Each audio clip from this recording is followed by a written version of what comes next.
When you present grain as an offering to the Lord, the offering must consist of choice flour.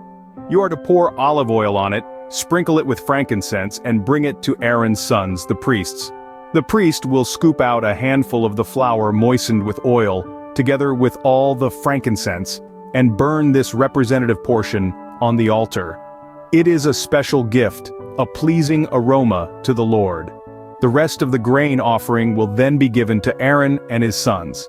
This offering will be considered a most holy part of the special gifts presented to the Lord. If your offering is a grain offering baked in an oven, it must be made of choice flour, but without any yeast. It may be presented in the form of thin cakes mixed with olive oil or wafers spread with olive oil. If your grain offering is cooked on a griddle, it must be made of choice flour mixed with olive oil but without any yeast. Break it in pieces and pour olive oil on it. It is a grain offering. If your grain offering is prepared in a pan, it must be made of choice flour and olive oil.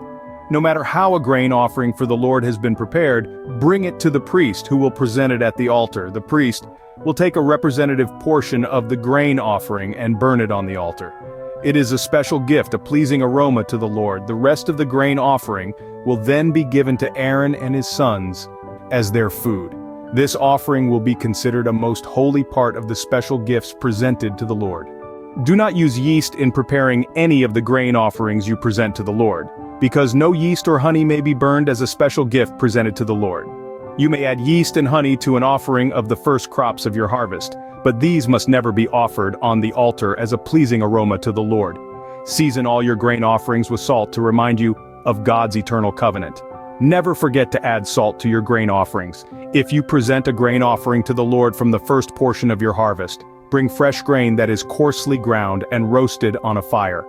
Put olive oil on this grain offering and sprinkle it with frankincense. The priest will take a representative portion of the grain moistened with oil, together with all the frankincense, and burn it as a special gift presented to the Lord.